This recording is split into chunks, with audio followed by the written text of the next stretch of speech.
Okay, here we go. Welcome to the Cabinet Maker Profit System podcast, just for woodshop owners, cabinet makers, mill workers, those of you in the closet industry who are interested in the business of the woodshop business. I'm laughing because of today's dad jokes. Oh, I can't even hold it in. Um, Listen, you're here because you want to know about the business of business. Really, the business we're in is no different than any other. We just have to get out there and run it like a business.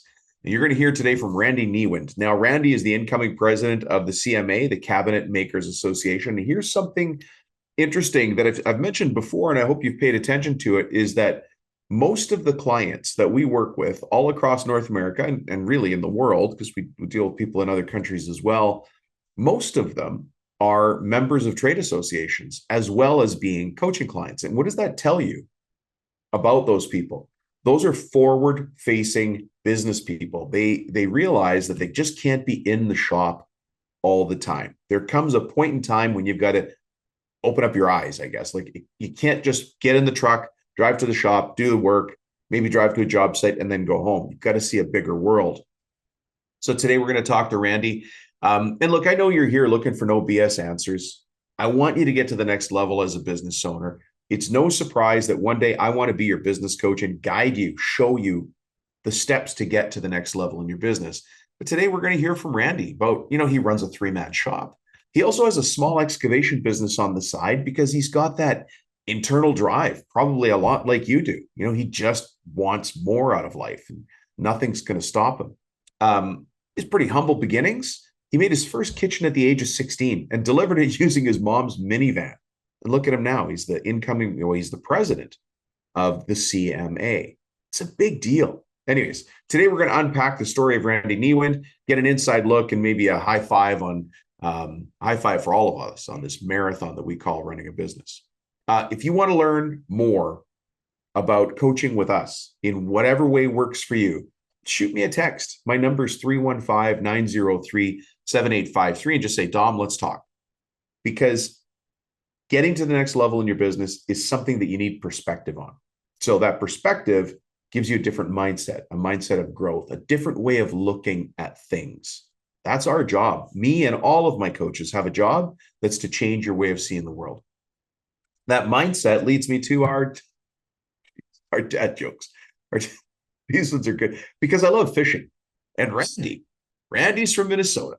And Minnesota goes hand in hand with fishing. So I got a couple of dad jokes for you. And as you know, I'm already laughing. So I want to set the expectations high and then I want to crush them into nothing. So here's a couple of dad jokes for you. And you listen, the intent of these dad jokes is not that you and I tell them to each other and keep it quiet. Oh, no.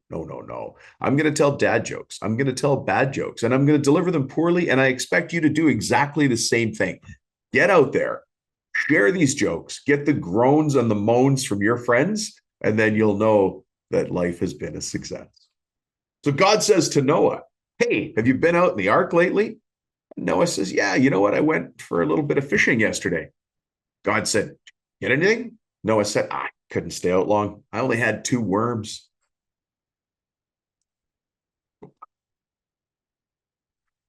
That is a fisherman thing to do. So listen, guy named Bob. Bob is really into fishing. But you know what? As life goes on, he meets a lovely girl. They get married. Well, after the honeymoon, Bob's in his garage and he's doing what guys do, sorting out reels and lures and rods and all these little knickknacks that we have that go along with fishing. Well, his brand new wife, his brand new bride comes in to watch him. And after a while of looking at him, she says, honey, I've just been thinking now that we're married, maybe you don't need to spend so much time here in the garage. You should think about selling some of this old, smelly stuff. Do you need all those rods and these old lures and all these old parts and smelly nets? You could sell that disgusting boat, and with the money, we could get a new bathroom. Well, a look comes on Bob's face, and he just stares at her. And she says, honey, what's wrong? And he goes, nothing, but for a minute there, you were starting to sound like my ex-wife.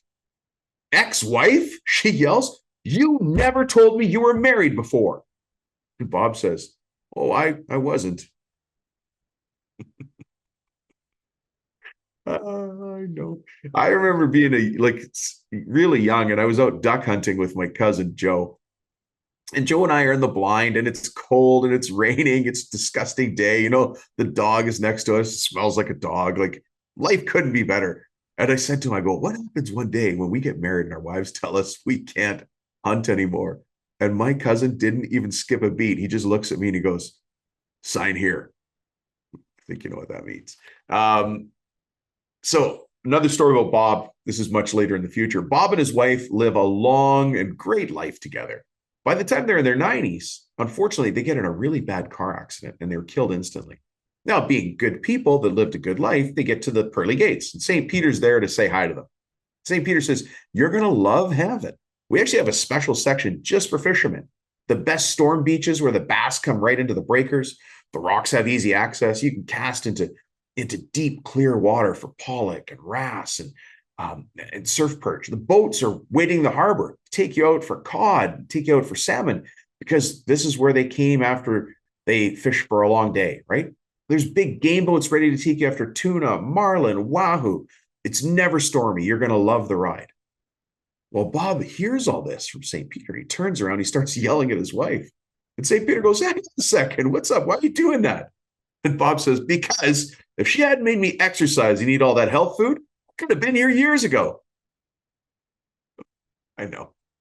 I have a feeling these are going to be the most repeated jokes I've done on the show. Listen, stay until the end of the show for a specific training segment. I'm going to simplify and solve a common business problem after we get to this interview with Randy.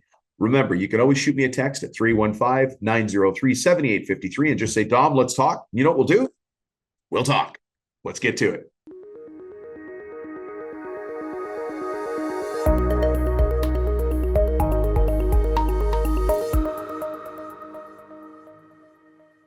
Mr. Randy Niewind, how are you? Good. Yourself, Dominic? I'm good. Yeah, good. Really good. Good. You and I were both at the AWFS just a couple of weeks ago, but I missed you there. Yeah, it was a good show, busy, but schedules don't always work, right? Yeah, that's right. You and Lois were on the stage together. I know Lois listens to the show. Hey, Lois, we're talking about you. Hi, Lois. Yes, we did an education seminar on spend money to make money. So, yeah. Yeah, I like it. it. Yeah. I was the keynote on that main stage on the Wednesday, and that was good. Really well attended. There was actually podcast listeners in the audience. That's great. Yeah. There's at least one. Maybe two, right? Maybe two. Yeah. Yep. Actually, let's paint a picture behind this because people might not know you. Shock, shame, and horror. How can they not know you? But Randy Niewind, who the heck are you? And how is it you come to be speaking to all these cabinet makers, architecture mill workers, furniture makers all over the world? A little bit about me is I'm from northern Minnesota. We run a small cabinet millworking firm. We have 3 employees full-time. I also run an excavating business and some other things on the side. But okay. And we are busy building residential homes. We do some light commercial, that kind of stuff. But newly elected to the Cabinet Makers Association as the new president. Oh, congratulations. Excited about that. Yeah. That's a big change in my life, I guess. Not used to all of the, talking that goes along with that. And here you are on a podcast, all talking. Yeah. Yep. So, yeah. So I guess been doing this since 1999 is when we were officially in business. Before that, I worked for my dad, who was a general contractor in the Grand Rapids area. And so trying to learn something new every day, I guess, and keep moving forward. So, yeah. Well, tell me a little bit about that? How did you make the transition from being, working as a builder to being a cabinet maker? So I tried college for, I'm going to say, about 3 months, and it just wasn't my fit. But I knew that I enjoyed working with my hands, and I was living about 3 hours away from my hometown, and started doing trim carpentry and that kind of stuff just because I enjoyed that more than school. Sure. I was going to school for machining and pattern making, and enjoyed that too. But it was just I felt like I was better off doing like the trim work. Yeah. Then I moved home and was working for my father, and had the opportunity to build cabinets on a couple of projects. Started with some small pieces of furniture, Yeah. and kind of dwarfed it to where I was doing more cabinets and trim work than I was actually helping my father out. So I took the leap, and decided to go on my own and haven't looked back.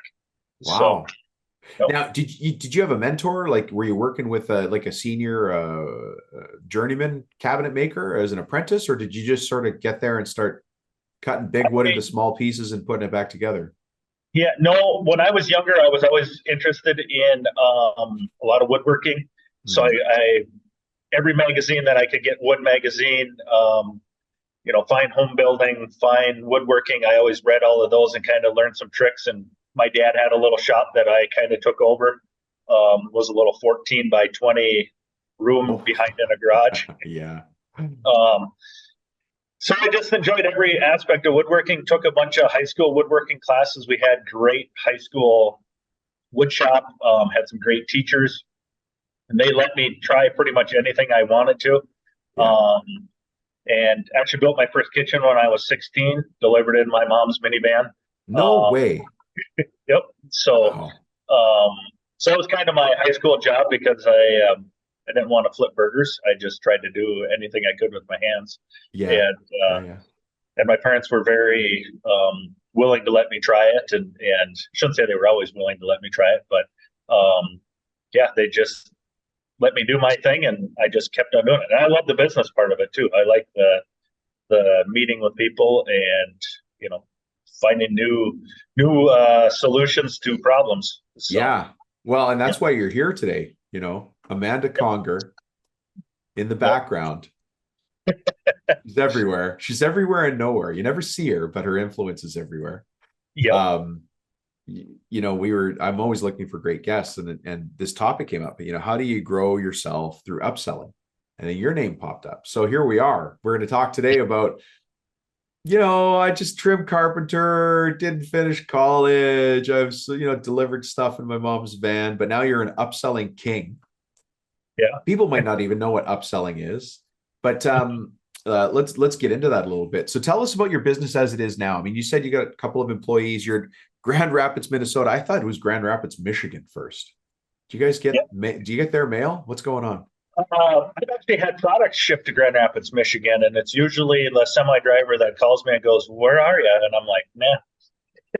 Not anywhere close to where you are. Yeah, so, you don't want to hear the answer to this. How far are you from Grand Rapids, Michigan? I'm guessing. Well, you'd have to go around the Lake Michigan. So probably 12-hour drive. I'm guessing. That is not a happy truck driver. Yeah. You'd have to drive through Chicago and everything. So it's not close. No.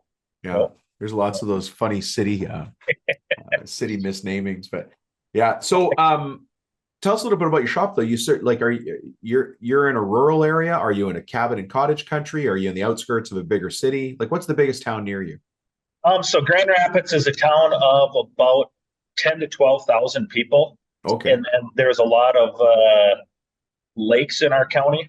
I think there's like 1,000 lakes in our county. So all I heard was fishing. That's all I just heard. There's a lot of fishing. Yep. A lot of second and third cabins for people. So the majority of our customer base is from out of the area. Hang on. Second and third cabins for people. Yes. What the heck is that? People that come to their cabins for a couple weeks a year. Those are our customers. And but they have more than one cabin, or they have more than one home? I would say they have more than one cabin, more than one home. Yeah, it's second, third, fourth, fifth homes. So wow. Yep. I love it. Yeah. So we're serving. So it's a pretty elite clientele you've got there. These are well-heeled people. Yeah, I would say those are the people that we've come to work for. We've been fortunate. We still work for a lot of the local people too. Prefer to work for the local people because they're great people to work with. Yeah. And it's all word of mouth, and you know who they are, and you see them in town. Yeah. So I think we might need to step back here and look through your eyes as to what you call a cabin. Give me that cabin in square feet. It's probably 5,000 square foot plus. So That's so bigger than a lot of people's homes. yes. Yep. Yeah, we see that a lot, right? This is actually one of the problems guys in bigger towns run into. They're working for a builder. The builder, they're doing great work with that builder, and the builder says, "I've got this cabin, just a little place. You're near the ski hill or out near the wineries, the vineyards. Can you work on it?" You don't want to lose that relationship, but you realize he's got a 12,000 square foot cottage. He calls it a cottage, a cabin. And you've got to ship your guy from whatever town you're in to that ski hill or to that vineyard area. And that's not the business we're in. And suddenly now we're doing measurements and remeasures. And then your guy says, "Well, listen, I'm heading out there anyway. Why don't I bring my wife? You put me up in a hotel. We'll make it a weekend." And now you're losing more time. Yeah. Fun stuff. Yeah. I can always put a downer on a fun thing, right? Sorry. Well, I know a lot of the people that come here, it's, Labor Day, 4th of July, Memorial Day are the days that they are here because they get the long week or things like that. Time to enjoy it. Yeah. Yep. So we do have some meetings on those days, and which whatever, I'll meet with them whenever if they're going to pay the right amount. So yeah. So how does the business get sourced for you? Do you have designers talking to you, or is it built specific builders? Where does it come from? We work for about, I'm going to say, 4 primary builders that are general contractors in the area here, and then all of the other people are just word of mouth. If you build one cabin, people notice it, they see the work, they call you, and you get to do their neighbor's cabin or their friend's cabin.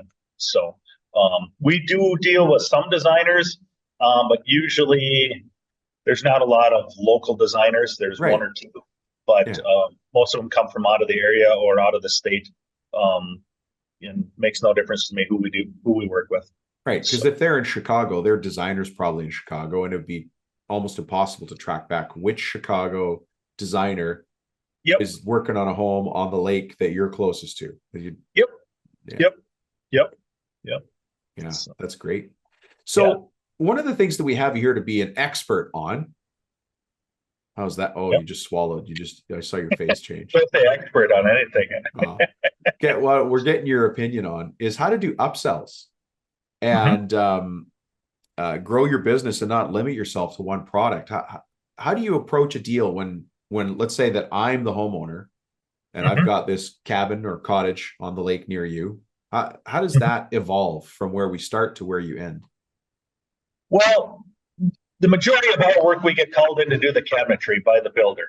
And they ask us, our opinion, how things are going to flow, how things are going to work with their overall design. That kind of leads you into, so now we have the cabinets. We've given them an estimate on the cabinets. We're kind of giving them a budget on the cabinets. We can kind of we can vet them a little bit. We're already there. Like, okay, what are they wanting out of their project? Yeah. So I'll typically ask them what they want extra. Like, what are you doing for your flooring? Like, are you putting a hardwood floor in? What are you doing for your, we do a lot of cabins. So there's a lot of the Northwoods cabins. So there's a lot of woodwork on the walls, ceilings. Right. So I ask them basically all their woodwork questions. And then I say, well, who's doing all that for you? Are we working with them, or is that something that you want us to incorporate it into our scope so that everything matches? The finishes are the same. Right. The texture is the same. So we're not dealing with multiple different problems. And once we basically gain their trust, all of the other things in the house become just easy picking. They'll look at us and say, well, we want all these cabinets. And I'm like, okay, your flooring, that should be done first. Well, what do you recommend for flooring? Well, if you want a hardwood floor, we'll put it in. We'll take care of it. You install it as well. So you Yep. mill the flooring and Yep. then We make you, it. Yep. Yep. yeah, So we do the same thing with interior trim. Same thing with ceilings or like wall paneling. We do a lot of like nickel gap or tongue and groove or just end match, stuff. yeah, That's a huge upsell for us. Because like we'll get into a cabin that is, you know, $50,000 in cabinetry, and we'll look at them and like, well, the floors might be an additional $50,000, and the ceilings might be an additional $50,000. right. And they're And then not surprised by any of this. Are you getting much price pushback? not usually. Usually, we're whatever the price is, they just trust us, and I'll be honest with you, we're very seldom the least cost. I Like love to hear that. Yeah. yeah. Yeah. It's not about the price, it's about the value. And you already mentioned a few things just in passing. Look, the texture is going to be the same. The finish is going to be the same. The construction schedule is going to be the same. You're dealing with one single point of contact. Those are features for somebody that's really crushed for time. Not Mhm. having multiple contractors is kind of a dream. It is, and it's I'm almost kind of their designer at that point. I can make all of the things work together. We'll even do their countertops. We'll help out with, windowsills, everything. We have our people that we work with Yeah. that we can, come in there and say, okay, we're solving a problem for you, which is typically your interior of your house. Yeah. And then they just are like, it's just like you can see the ease come over them.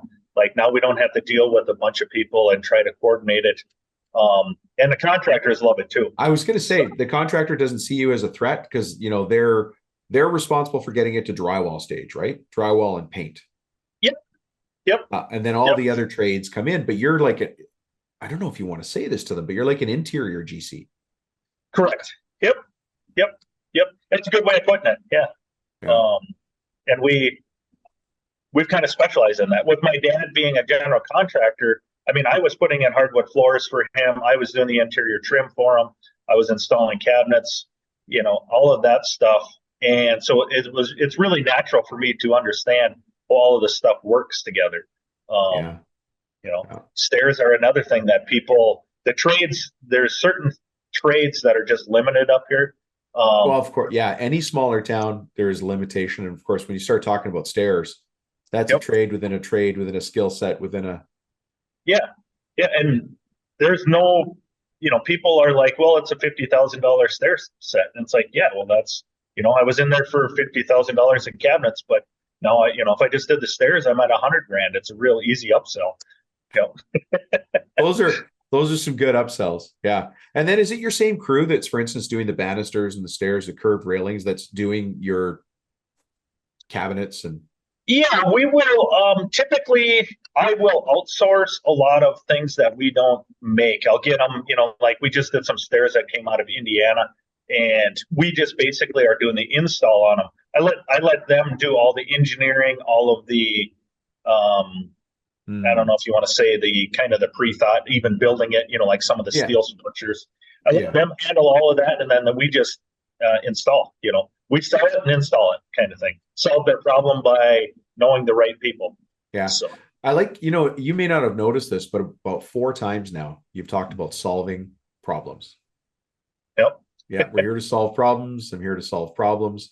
And that's all, especially for somebody who's limited for time, that's all they see. Is just all I want to do is to relax in my chair and finally look out at the lake, which is why I signed the papers to buy this place 3 years ago. We're still not sitting on the dock looking at the lake with a glass of wine. And so Yep. it's just problems. But if you can solve their problems for their limited time, Yep. you're going to be the hero. Yeah. And their problems make me money. So why not handle them, I guess. And when you can work for a customer that has problems and has money, it's just easy to just upsell by taking their problems on. It might just be as simple as, oh, what do we want for a dining room table? And they're like, well, we got this look going in our house, the real rustic look that's hard to find. You can't go get something. And it's like, well, they're like, well, we found a table for $10,000, and it's like, I can make you a table. And it's, I'll charge you $10,000 too, Yeah, for that same table. Yeah, most customers will typically tell you your budget. You just have to listen. And or their budget, I should say. You listen to what they're willing to spend, and then make something work in that realm. So, it's really, you've got my mind racing here, because you mentioned something interesting. $50,000 kitchen. How many of us listening to the show do the $50,000 kitchen? And everybody's got their price. Some guys do $25,000, some do 80, 100,000, whatever the number is. But we get stuck in our own world where we're like, a kitchen only goes for $50,000. That's what it goes for. And this quality, this level, all my competitors. And then you just kind of look over to the left and you're like, what about those stairs? And they're like, oh, yeah, that's gonna be another 50 grand too. And you're like, we could do that. Right. Yep. And then closets, of course. Yep. Right. Closets, whether they're in the garage or I don't know if you guys, what is there, snowmobiling out there, or is it cross country skiing? What's the thing? Snowmobiling, cross country skiing, ice fishing. Summertime is, water sports are huge around here. Fishing, water skiing, jet skiing.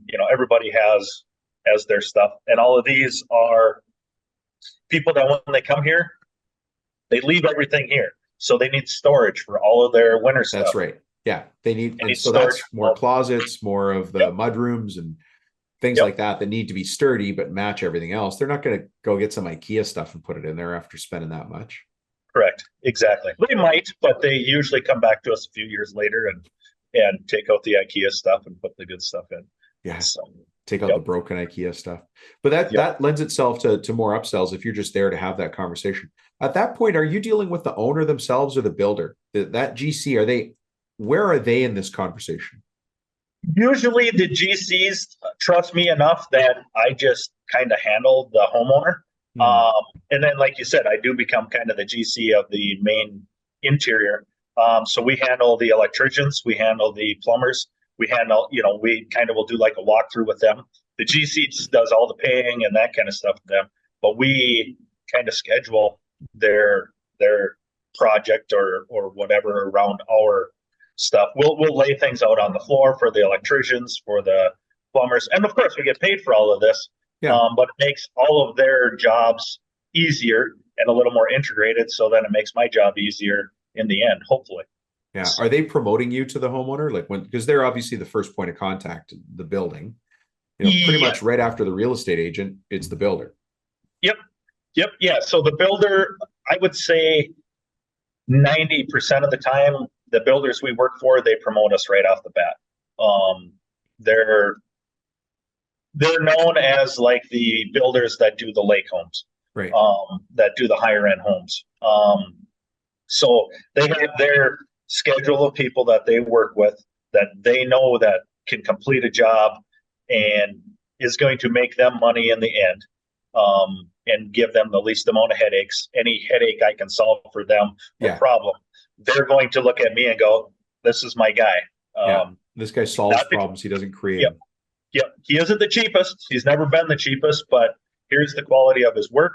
And, we're good enough for 95% of the people out there. So that is, we get called in to just keep the project moving forward. Keep it going right. So now, is there any revenue share with the builder? Are you able to answer that? We do some revenue share. It's weird because each one of the builders requires a different way how they do it. So if the builder is paying me, some builders will add on, and then other builders want us to add, to ours and then pay them back. So so it's kind of it's different on each builder, and my relationship with these builders has been 20 years. So you don't remember how the conversation started, but you know where it is now. Yeah. So, one guy might say, well, I want you to add 5% onto this job and we'll take it off of the, you cut me a check back. And the next guy's like, no, I just add that in as my profit, margin on their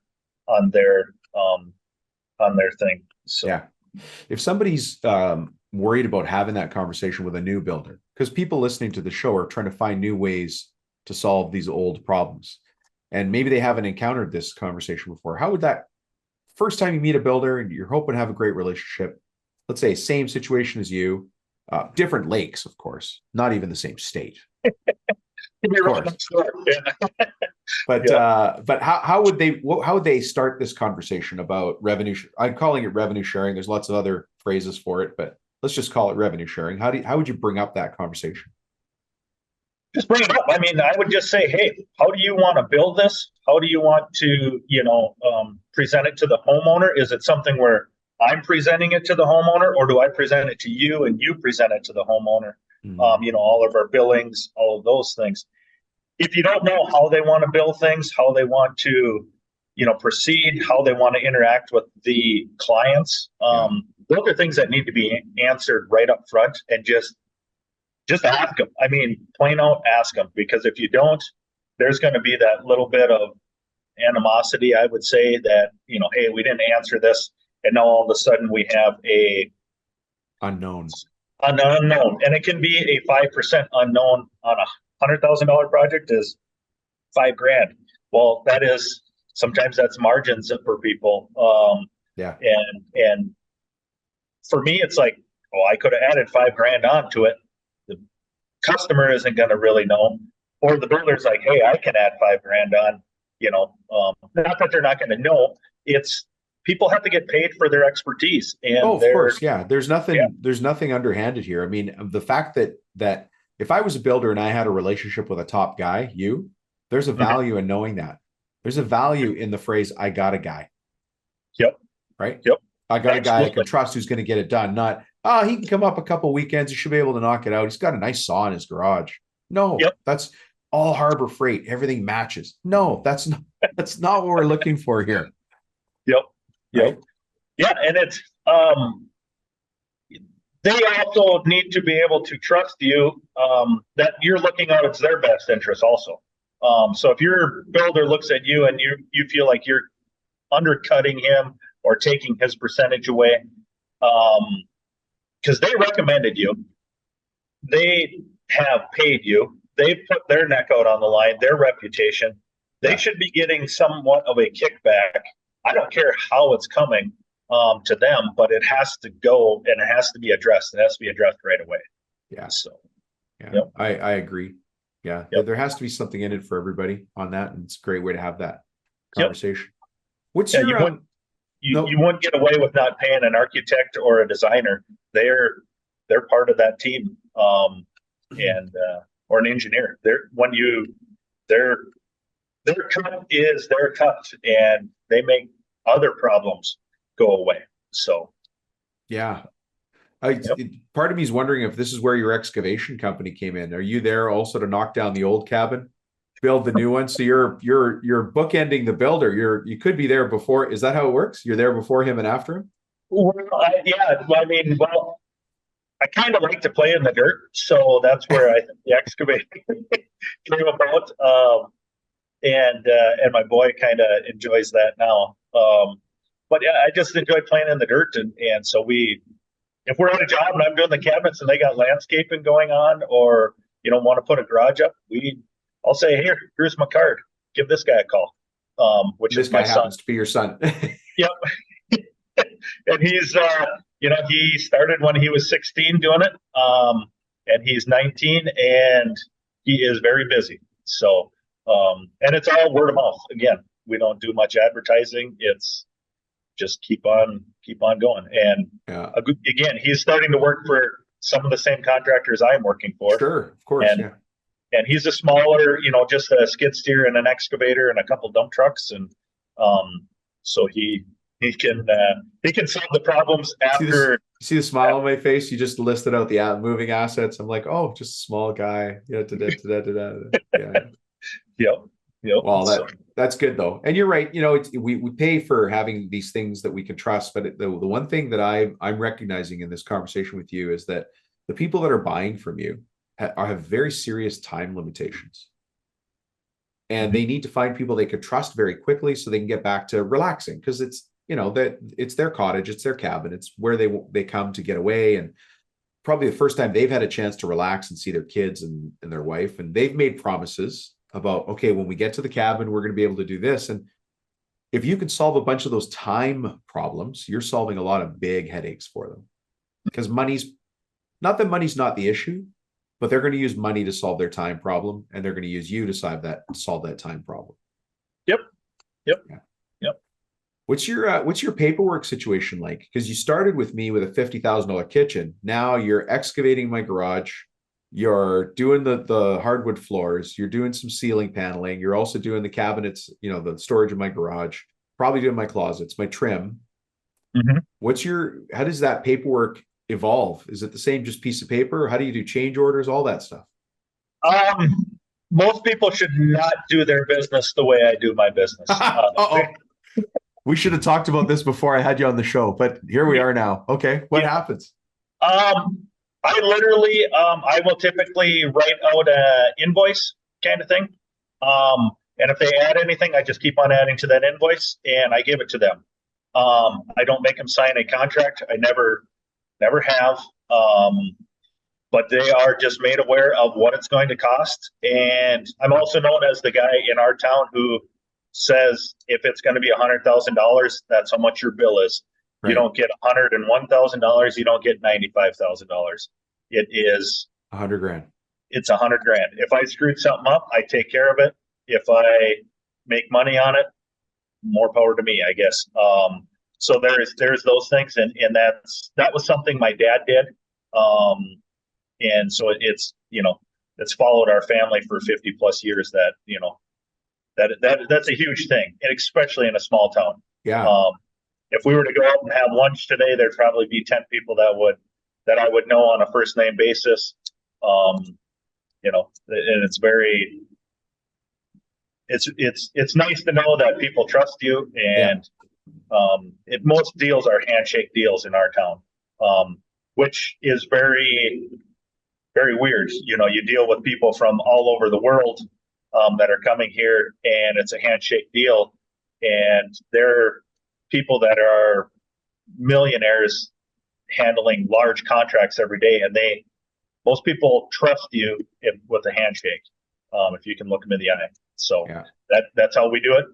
Very seldom do we have to chase our money. So yeah, well, that's good. That's interesting because it also relates back to the fact that you're on the CMA. And the people who listen to this show, they might not be CMA members, but they're generally in a trade association. And by the way, if you're listening to the show and you're not in a trade association, I'm speaking of the CMA positively, but I speak of any industry association. If you're really serious about growing your business, you should be part of an industry association.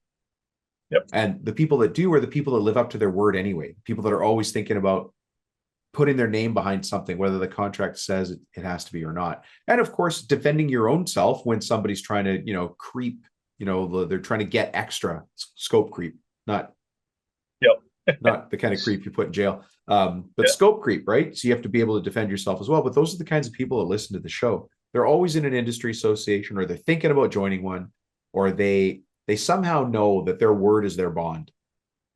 And they want to get around other people who think the same, who really take this seriously. You know what I noticed at the AWFS? What's that? So the show was the size it was, right? Yep. But walking around there, you saw a certain kind of person carrying themselves a certain kind of way. And yes. But if I go to any old city and I see cabinet makers, architectural mill workers, it's a very different mix than the people who selected themselves and said, I'm going to get on a plane, I'm going to bring my crew, we're going to take them off production, we're going to take them there, we're going to see the new stuff. Yep. It's just a different group. It's not the same. It's quality. The people are quality. It's not quantity, it's quality. So my wife was with me in the show. We were talking about this earlier, and she doesn't come to, she didn't grow up wanting to go to woodworking trade shows, let's just say. Yep. Mine either. Right? Yeah. Why is that? I don't understand. But you're walking through all the booths, and she's like, well, nobody's at that booth. And I won't name the booth. And I'm like, nobody's going to that booth. The only people going to that booth is just to make that guy not feel bad, but nobody's going to that booth. Yep. Because it's not a quality product. Yeah. Well, and it's not even, it could be the best quality product, but it's how it's presented And the people that are selling it, there's, trust issues sometimes. There's a lot of different reasons why people won't go to those booths. And it's the same way with every product that's out there. You look at a mechanic shop, or you look at a plumbing shop, or a roofing contractor. All of those things are good. How many times do you buy a car from the exact same salesman? Right. You always go back to the guy that you felt treated you the best. Yeah. And was honest with their word. The contract really didn't mean anything. It was that handshake and smile, that you knew that you were getting a good product. Wasn't necessarily the best. You're getting a good product that is going to have a good sales behind it and a good reputation, and you're comfortable with it. You trust. Yeah. So, a little bit of me is worried that people are putting their own imagination on what I just said, but keep that. And let's agree that that's what what they saw is what I said. But then there's also, let's say there's 4 booths that were big, massive in the show. Like, these are serious players in the industry. I went and visited all 4 of those booths, and 3 of them were fantastic. The people in them were great. Everything was fantastic. And yet there was one booth I went to where the people weren't so fantastic, and it was really consistent. And it's interesting. It has nothing to do with the size of the company or where the company's based or what their product is or what their service is. It really comes down to that culture, but standing behind who you are and what you do is so important. It really is. And maybe there's a little bit of breath of fresh air for the clients coming to you from whatever big city they're in. They might be lawyers in another city. They're used to paperwork, and they just did a handshake deal with a guy that they thought they were going to squeeze over this $50,000 kitchen, then just casually threw a $50,000 staircase and a $20,000 boathouse and mudroom. Yep. Right? Well, I mean, some of the project that we're doing started out as $40,000 kitchen. And we were a little too much money for him. He thought he could get it cheaper somewhere else. We're about $450,000 on that project right now. So, and it was a trust thing. It was 100% trust thing. He is from out of the area, and he's from another complete state difference. And he's used to, let me put it to you like this, he's very used to very large contracts with guys in suits. And when he comes up here, we become friends, handshake deals. Yeah. And he trusts you and trusts that I'm going to keep things moving forward in the right motion. Yeah. So do you get a lot of referral business from a guy like that, where he's, maybe one of his buddies is now going to buy a cottage on another lake? Do you say cabin or cottage where you are? Cottage, cabin? Cabins, lake cabins is what we would call them. Yeah. Yeah, I call them. We call them cabins where we are too, but other people call them cottages. I'm like, all right. Yep. But that word of mouth goes a long way when his buddy, who's maybe a partner at his firm, I'm just going to say, is on another lake nearby. He's like, nah, you got to use Randy. And it's people will drive the lake, in their boat, and they'll be like, "Oh, look at that beautiful home." And they're like, "Oh, they don't have family here necessarily or friends." They come up and they're like, "My family bought the cabin 50 years ago, and my grandpa had it, and I'd come up once a year, but now we have it, and we want to put up this, thing." Yeah, family retreat or whatever. And who do we go to? And they're like, "Well, whose place is that? Whose place is that?" And they start to see the places that attract their eye to them. It's like picking out artwork, And so then they find out through however they find out. Usually they go have dinner at a local restaurant, and they're hey, who's a good builder, kind of thing. We know the restaurant owners. He's your cousin.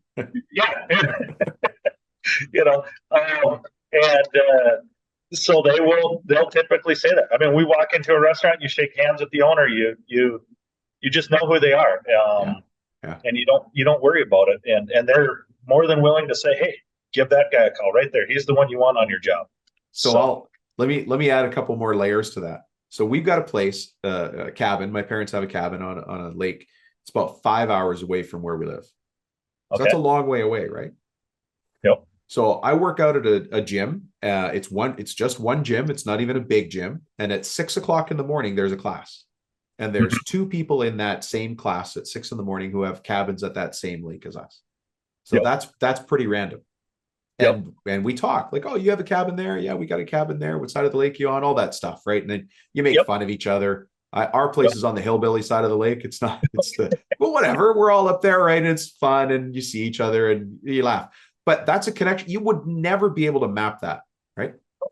Then Yep. I just took my son to a lacrosse tournament. So we flew from here down to San Jose. So through Oakland and then San Fran. Yep. One of the dads I'm talking to there is across the street from us at the cabin. Okay. Never Yep. met him before. Never met him in that context before. Probably saw him 1,000 times. But Yep. you just don't know. And then, of course, you start talking. Who'd you use for this? Who dug your well? Who Yep. does your snow? Like, because before we go up there ice fishing, you got to have a guy come clear your driveway. You're not getting in. Yep. Right. Yep. Yep. Exactly. Yeah. And so you just don't know where those connections come from. So even our town is 5 hours from the cabin. And there's got to be half dozen people like that I could mention who are, and I know where they are on the lake. Yep. Well, it's, you're talking to them and it's like, oh, my toilet broke. So, oh, who did you use for your plumber? Yeah. Well, then your plumber comes there and you look at the plumber and you're like, yeah, I'm thinking about remodeling the bathroom here, maybe the kitchen. And he gives you three other, good names. And, now all of a sudden it's broken toilet that I met at a lacrosse game turned into, that's word of mouth. And that means a ton. Yeah. So, and that's why standing by your word is important. I don't want to take you too long, but what happens when you do have a disagreement with that owner? Like how often are you like, look, folks, we're doing this part, but they thought you're going to do something else, or they're trying to squeeze you or nibble for extra stuff? I'm not going to say that happens all the time. If you want to call it job creep or whatever. We try to basically spell out everything that we do on our estimate, or our invoice kind of thing. Like if we're doing a kitchen, we'll specify, the cabinets per plan, and then they see, they'll have the drawing that we do from our computer program. Sure.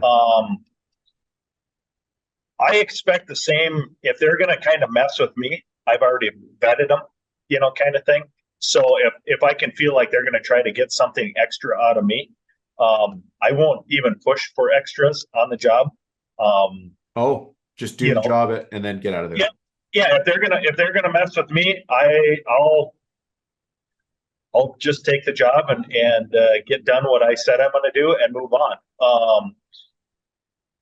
You have to be able to trust the people you're working for too. Yeah. And everybody knows that there's certain people that it's not easy working for. You probably don't want to upsell to those guys. Compounding your problem. Yep, do your job and get out of there and take it as a learning experience. If other trades come in there and do their stuff, let them learn, kind of thing. You'll figure that out in a hurry. The trouble clients, Trouble. Well, and I've done this. Perhaps you have as well. I needed the work. I was in front of a trouble client. And I'm like, but I could get this. But it's so easy. I could get more work from them. And it's all you're doing is turning up the oil on the fryer and sticking your hand in deeper. It's nothing good is going to come of it.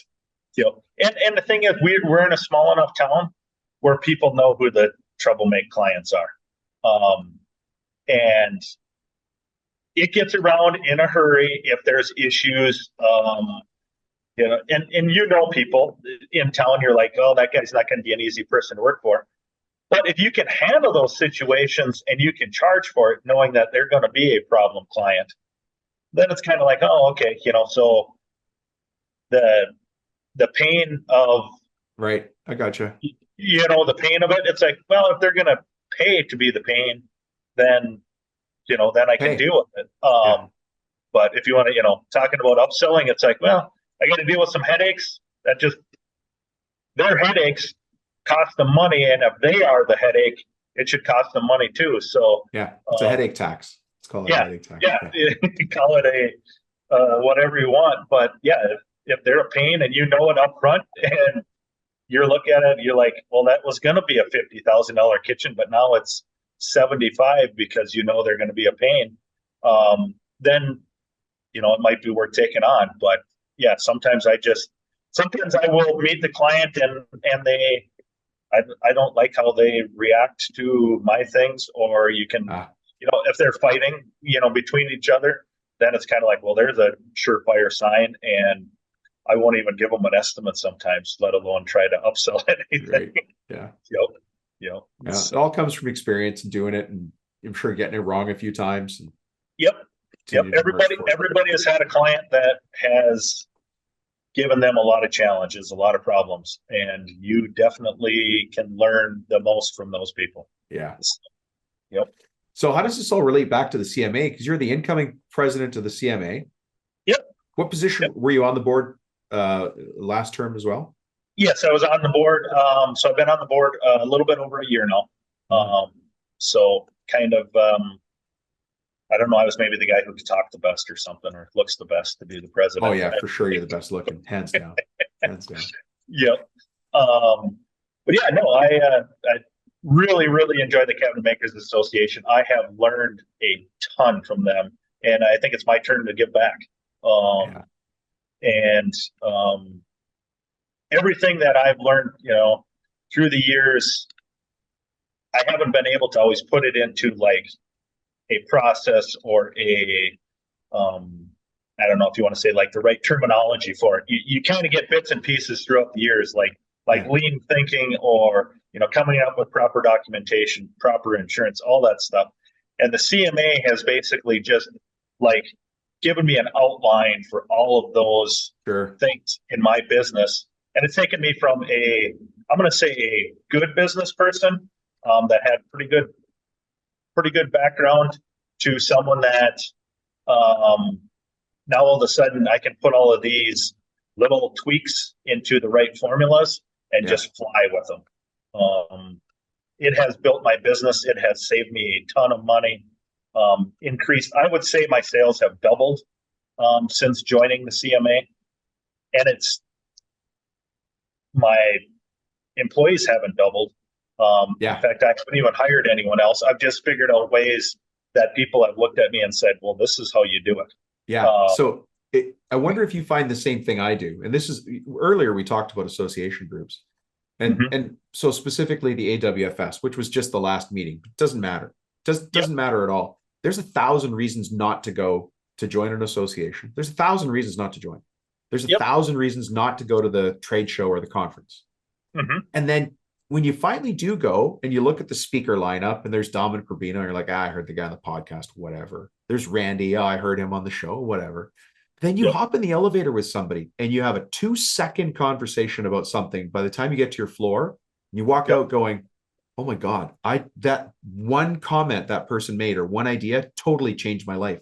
But unless you're in that place with that conversation happening, you're never going to pull that nugget out. And I've constantly found that when I go to trade association meetings, their value is from being around the other members, and we're all primed on a certain thing. Like we're all aimed in the same. That's why I call it forward-facing contractors on the show, because we're all forward-facing. And so of course you're going to learn from everybody else. Well, it's kind of like gold mining, I guess. You've got all of the garbage around the one little, like you said, the nugget. And you have to take all of that stuff around it to get to your nugget. Are you calling you and I as speakers garbage? Well, I don't know about that, but I think we could go and we could give a 4-hour speech, and it might be one sentence that I totally agree.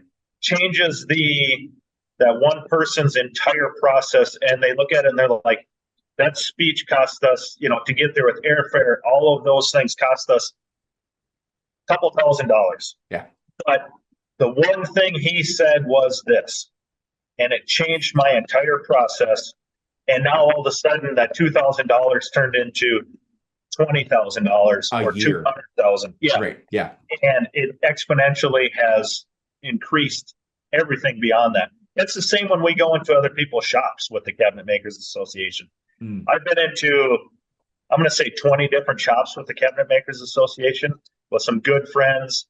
And it's like the first time you walk in there, it's like, I have been doing it wrong for 20 years. You just look at yourself and you're like, this is a big letdown. You call your foreman right away, take a picture. You got to look at this. Yes. Yeah. Take pictures, ask questions. And then you're having a conversation at night around, a hamburger or a few beers or whatever. And someone says something and you're like, what did you say? And it's like, well, yeah, this is what we do. Like, how can we constantly improve our process? And if you listen to other people, they've been through the same terrible problems. Um, they didn't learn it on their own. They figured it out through someone else. I mean, sometimes you learn stuff on your own, but it's usually the really hard way. And these organizations, associations have so many people that should be everyone's mentor.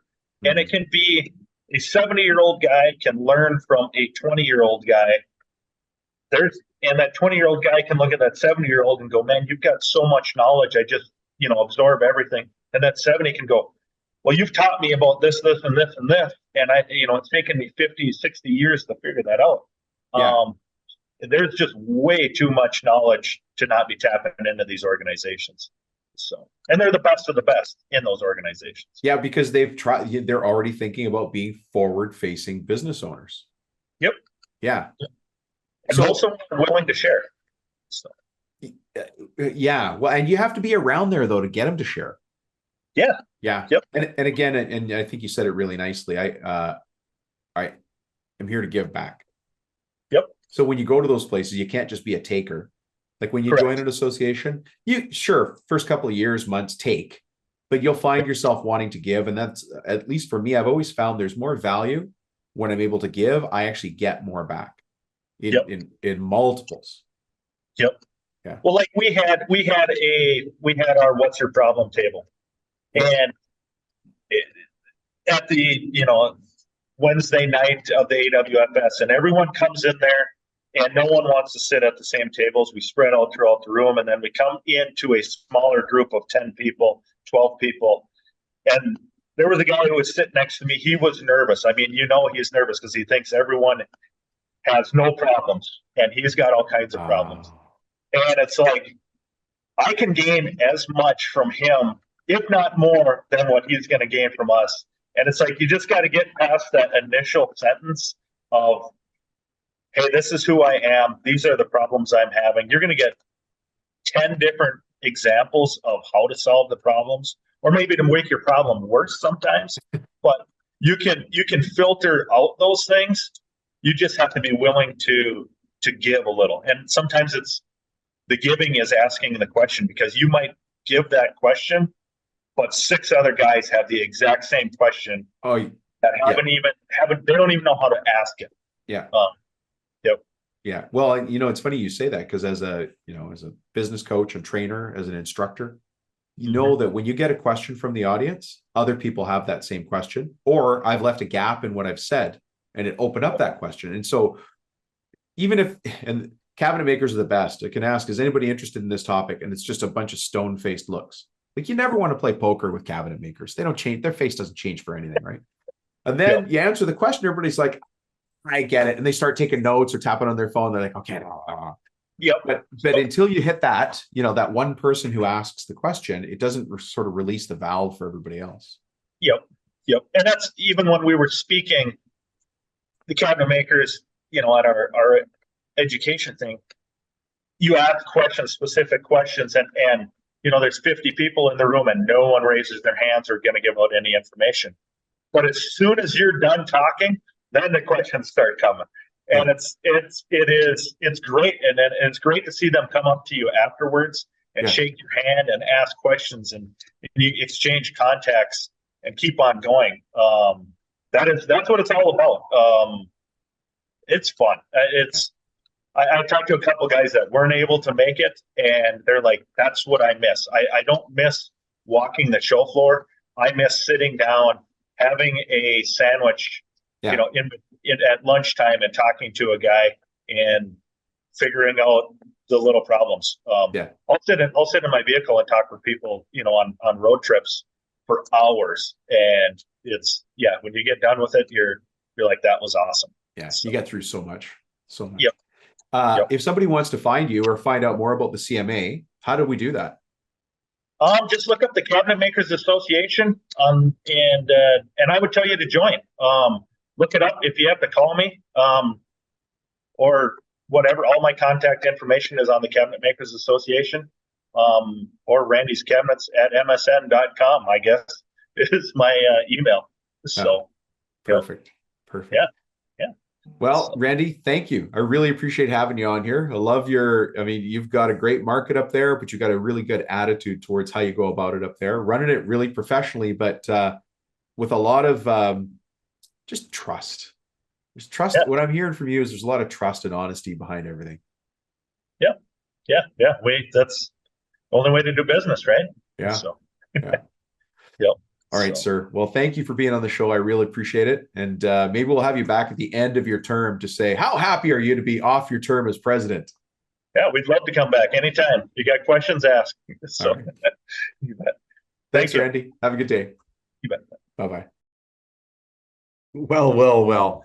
What did you have a chance to learn from Randy? Or what did you learn about the CMA? Actually, I'm just thinking about it now. Another one of our clients, Colin, who's just an excellent turnaround story of all the turnaround stories. And he's been a guest on the show before. If you want to go back and listen to Colin's episode, it's called It All Started in a Dairy Barn.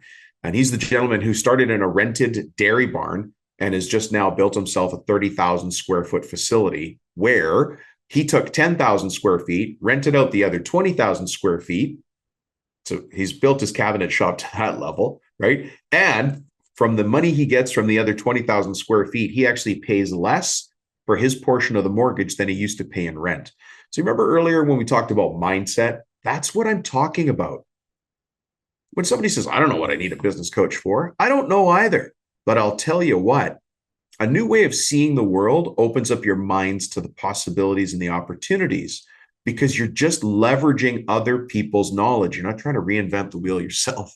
Anyways, before we get to simplifying solving a business problem, and again, thanks to Randy, thanks to the CMA and everything that they do, because they're friends and supporters of the show too, and I'm very proud of that. We got another email from Jason. Now, this is the ongoing story of the superhero named Jason. That's actually interesting because Jason and the Argonauts is a Greek tale. I wonder if there's an overlay there. Anyways, Jason is the gentleman who's also a cabinet maker who went through the Construction Millionaire Boot Camp, and he is the very first student in the Construction Millionaire Boot Camp alumni program. Now, the alumni program is only open to people who've gone through the Construction Millionaire Boot Camp. And here's why: because you need the fundamentals of boot camp to get your business on a solid foundation before you can start to take advantage of being in the alumni program. So the alumni first meeting is actually today, the day I'm recording this. And so Jason already sent us his homework in advance. He sent it to myself and Coach Lee. Pretty cool. I'm going to read you his email, obviously with some confidentiality, but here's what he said in preparation. I want you to hear the language that Jason's using to understand the type of mindset he's coming into this ongoing professional development training with, right? Since boot camp, here we go. So this is what Jason says in an email. Since boot camp, I've started focusing on my metrics and realizing most of the problems I'm having starts with the leads. So I thought I'd start there. Man, I am butchering this. Sorry, Jason.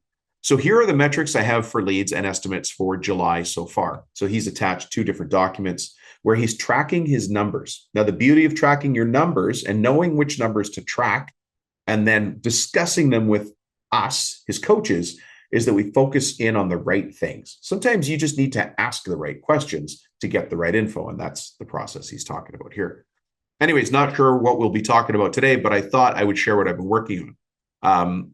So an excellent start. And remember, this is the ongoing story of Jason, who's completely reinvented his business in 6 weeks. And then when we launched the alumni program, which again is only available to past students of the Construction Millionaire Bootcamp, Jason was the first one to jump in. Matter of fact, I sent 2 emails to all of the past students, and we already half filled the class. Because it's summertime as I'm recording this, some of the people won't be able to start for a few weeks, but they're in, like right away they're in. So that's cool. The reason that people are doing Construction Millionaire Bootcamp first is you need those fundamentals. You just have to have the fundamentals in place or you're going to be behind. You'd never be able to catch up. And so the Construction Millionaire Bootcamp it's an intense 6 weeks. It really is. But it gives you the business of business, things you didn't learn at your kitchen table, things you didn't learn if you didn't go get an MBA or go to college. This is a real world MBA, and it hits you. We can do it in 6 weeks. I also want to give a shout out to somebody else, James. James, you've heard about a couple of times here on the show. So like a lot of us, James enjoys hunting. He likes fishing. James has his own trap line. He's also on the board of directors of his local Wild Sheep Society, right? He lives up in the Rockies, so he's a member of that. A couple of months ago at the hunting show, the local hunting show, James was working the wild sheep booth. And of course, I was at the hunting show wandering around.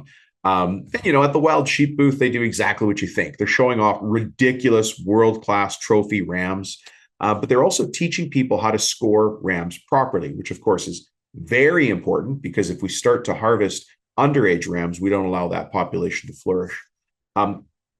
Side angle. But 2 rows over at the same trade show, Coach Lee Miller was at the Backcountry Hunters and Anglers booth, BHA, and he's been a volunteer with them and on the executive board for quite a while. So there was a lot of Cabinet Maker Profit System and Profit Tool Belt people in attendance at that show because, a lot of us love hunting and fishing. Anyways, James had just won a Dallas Safari Club auction for a hunt in Argentina. And James is another one of our star students. James, Jason, there's a couple of others. And like a lot of people, he started with us in the boot camp and completely turned around his business. He does home renovations. But after the boot camp, he went to do one-on-one coaching with who else? Coach Lee Miller. So you've got a coach and student who are both at the outdoor show, both running different booths, both on the executive board of their respective associations. That's cool. Anyway, so what we did is we sponsored James on his Argentinian dove hunt. Well, this month, I go and open my magazine from the Wild Sheep Society, and there on the inside cover is a really nice feature article on James, and he's wearing our hat in the picture. I couldn't be happier. So stay tuned. My video editor and I are working on actually putting together a video from James' Argentinian dove and duck hunt, it turns out. So anyways, let me get to the point here. The common business problem we're going to solve right now is the problem that we have of time and time management as business owners, especially as contractors who are business owners. And this happens to us all the time. Time management is a problem for all business owners. But as contractors, we're the solutions guy. We're the guy who jumps in the truck. We're the guy who fixes things. We go meet the customer. Then we go meet the suppliers. Then we have to make sure our crew is working. And so it seems like time management is almost impossible to get ahead of. And this is where a lot of the learning happens when you start to find other ways of running the business on purpose. Time management is really about priority management. And perhaps you've heard me make this joke before, but time management is a lot like brushing your dog. I don't want you to expect that you're going to do something once and it's going to fix your time management issue. I don't want you to think that you're going to do one thing a little different and suddenly time management's solved. No, the reason I say time management is a lot like brushing your dog is because you go to brush your dog, the dog is super happy. You brush him for 5 or 10 minutes. There's a whole pile of hair, enough hair and fur that you could make another dog. And you turn around and he needs to be brushed again. And you think to yourself, man, I love my dog, but I just brushed him. It's the same thing with time management. It takes constant attention. And one of the reasons for that is that people are constantly trying to steal your time. There's a truth that goes along with time. And by the way, we talk about this in an upcoming training I've got. It's called Time, Team, and Money for Contractors. It's a free training masterclass. If you want to be on it, just send me a text and say masterclass, and then we'll put you on the wait list. My cell phone number, as you guys know, is 315-903-7853. Just send me a text there and say waitlist. We'll put you on the wait list. Anyways, in the Time, Team, and Money Masterclass, we go through some of the time management tools. It's an actual training showing you how to put these things in place. If you have a pen, I'd like you to write this down, especially if time management is a challenge for you or you want to get better at time management. Time management is really about priority management. What are your priorities as a business owner? And isn't it funny? I'll bet you it falls into one of these categories. Some of your priorities are time, team, money, marketing, sales, growth, or exit.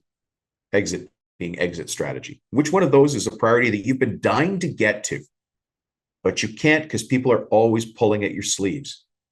You got a foreman who's got too many questions. You've got an engineer or a draftsperson or a designer who can't seem to get things done the way you want them done. All of these things seem like unsolvable problems, except that they are solvable. The key to clearing the chaos is to work towards clarity. And I know that rhymes and it sounds cute. It's all boxed up and blah, blah, blah. And Dom's just talking through his hat, but I'm not. Simple systems will set you free. Having simple systems, standing for something, showing your team that you're the leader, sometimes closing your door and just getting the work done. The simple number called revenue responsibility per hour, understanding your responsibility as a business owner is to drive the business forward. Today's already done.